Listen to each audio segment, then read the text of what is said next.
O Lar Adventista, capítulo 25. O cuidado das crianças necessitadas. Crianças órfãs. Muitos pais que morreram na fé, repousando na eterna promessa de Deus, deixaram seus amados na plena confiança de que Deus cuidará deles. E como o Senhor toma providências em favor desses desamparados seres? Ele não opera um milagre enviando maná do céu, não manda que os corvos lhes deem o sustento, mas opera um milagre sobre o coração humano, expulsando da alma o egoísmo e franqueando as fontes da benevolência. Ele prova o amor de seus professos seguidores, confiando-lhes a eterna compaixão os entes desamparados. Que abram o coração e o lar a essas crianças, aqueles que têm o amor de Deus. Há um vasto campo de prestatividade diante de todo aquele que deseja trabalhar pelo Mestre, cuidando dessas crianças e jovens que foram privados da cuidadosa guia dos pais e da subjulgante influência de um lar cristão. Muitos deles têm herdado maus traços de caráter e, se deixados a crescer na ignorância, se entregarão a associações que levam ao vício e ao crime. Essas crianças sem futuro necessitam ser postas em posição favorável para a formação de um caráter reto, a fim de que se tornem filhos de Deus. Responsabilidade da Igreja.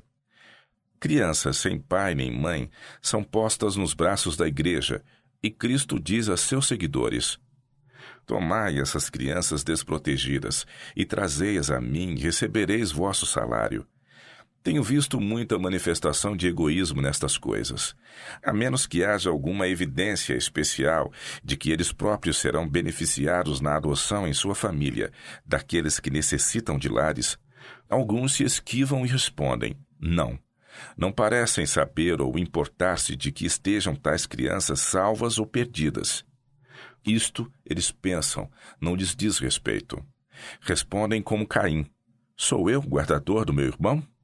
Não estão dispostos a enfrentar o inconveniente e a fazer qualquer sacrifício pelos órfãos, e indiferentemente lançam-nos aos braços do mundo, que às vezes está mais disposto a recebê-los do que esses professos cristãos.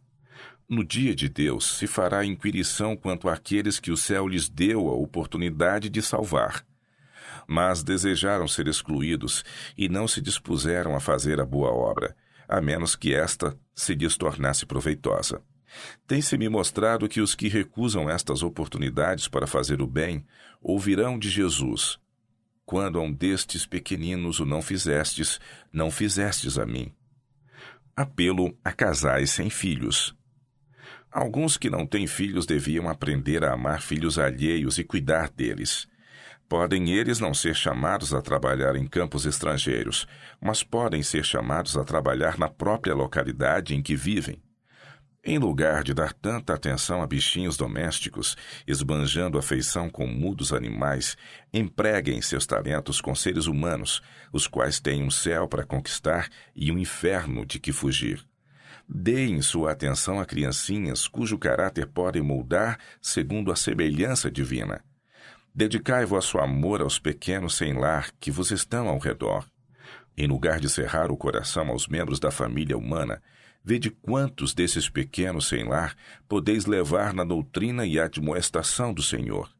Há abundância de trabalho a todo o que deseje fazê-lo.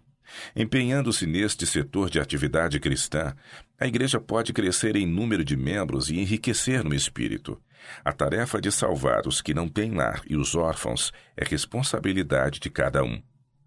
Se os que não têm filhos e a quem Deus fez mordomos de recursos abrissem o coração para amparar crianças que necessitam de amor, cuidado e afeição e de serem ajudadas com os bens deste mundo, poderiam ser muito mais felizes do que são hoje. Sempre que jovens sem o compassivo cuidado de um pai e o terno amor de uma mãe estiverem expostos à corruptora influência destes últimos dias, é dever de alguém suprir o lugar de pai e mãe para com alguns deles. Aprenda-se a prover-lhes amor, afeição e simpatia. Todos aqueles que professam ter um Pai no céu, de quem esperam que deles cuide e finalmente os leve para o lar que lhes preparou, devem sentir a solene obrigação de ser amigos dos que não têm amigos e pais dos órfãos, de ajudar as viúvas e ser de utilidade prática neste mundo em benefício da humanidade. Devem as esposas de pastores adotar filhos? Tem sido feita a pergunta se a esposa de pastor deve adotar crianças pequenas. Respondo: se ela não tem aptidão de empenhar-se no trabalho missionário fora do lar e considera seu dever tomar crianças órfãs e delas cuidar, ela pode fazer um bom trabalho. Mas seja a escolha feita primeiro entre filhos de pais guardadores do sábado. Deus abençoará homens e mulheres que de boa vontade partilham o seu lar com os que não o têm. Mas se a esposa do pastor pode desempenhar parte pessoal na obra de educar a outros, deve ela consagrar suas faculdades a Deus como uma obreira cristã. Deve ela ser verdadeira ajudante do marido, assistindo-o em seu trabalho, melhorando o próprio intelecto e ajudando-o a dar a mensagem.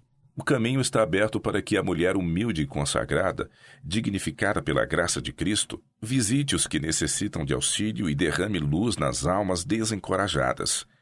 Elas podem levantar os abatidos orando com eles e apontando-lhes a Cristo. Não deviam, pois, devotar seu tempo e forças a um pequenino e desamparado mortal que necessite de constante cuidado e atenção. Não devem, assim, voluntariamente atar as próprias mãos. Abrir os lares a órfãos e desamparados. Tanto quanto estiver em vossa capacidade, fazei um lar para os que não têm. Prepare-se cada um para desempenhar uma parte para o êxito dessa obra. Disse o Senhor a Pedro: apacenta os meus cordeiros. Esta ordem é para nós, e em abrindo nossos lares para os órfãos, ajudamos no seu cumprimento.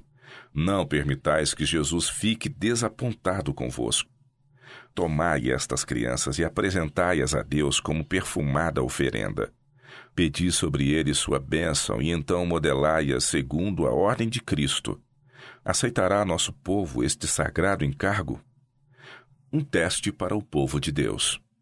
Anos atrás foi-me mostrado que o povo de Deus seria testado na questão de prover um lar para os que não o têm, que haveria muitos sem lar em consequência de crer na verdade.